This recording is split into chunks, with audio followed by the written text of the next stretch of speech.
parle de surconsommation, mais c'est difficile de se représenter ce que c'est vraiment. Ce qui est intéressant avec la photo aujourd'hui, ouais, c'est que en fonction de ce qu'on met dedans, on peut avoir un vrai impact.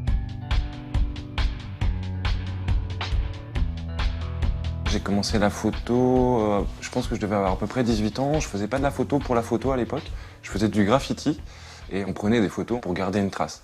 Petit à petit, en fait, il y a une transition qui s'est opérée en fait, entre la peinture et la photographie.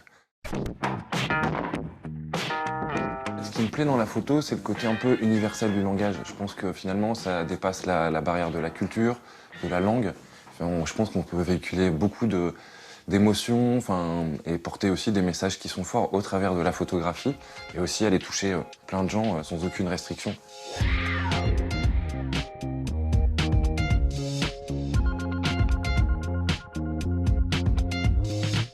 Mon projet autour justement de la surconsommation d'emballage, il est venu en fait de mon propre mode de consommation.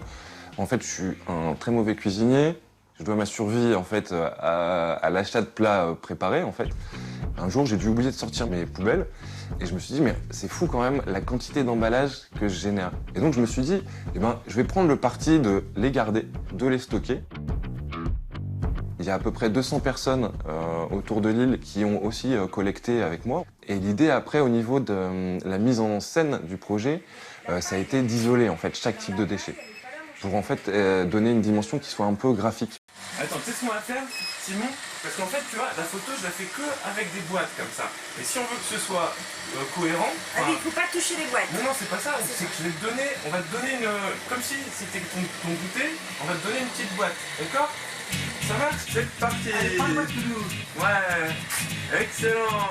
On va le faire une fois. Tu regardes maman? Impec.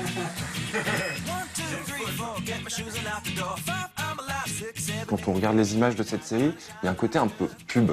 Et en fait, c'est un peu une pub anti-pub. Finalement, c'est de reprendre les mêmes codes pour les retourner un petit peu à l'envoyeur et de produire des images qui soient un petit peu choquantes.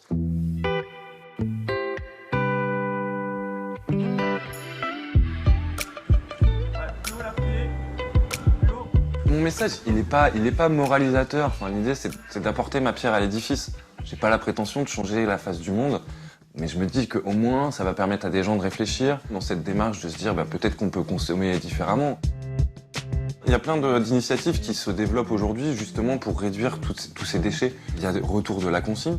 La pub, finalement, c'est pareil. Il suffit de mettre un autocollant sur sa boîte aux lettres. On règle le problème de la publicité. On peut essayer de valoriser justement des matières qui seront plus facilement recyclables. Par exemple, le verre, on va le recycler à l'infini. Donc je pense qu'il y a plein d'alternatives qui existent. Finalement, ça a développé ma conscience. Il y a des petits leviers que j'ai développés justement pour essayer de limiter mon impact. J'ai pas radicalement changé, mais l'idée c'est pas d'imposer et de dire là c'est bien, là c'est mal. Je pense que voilà, si on fait tous un petit peu, finalement à la fin ça fait beaucoup.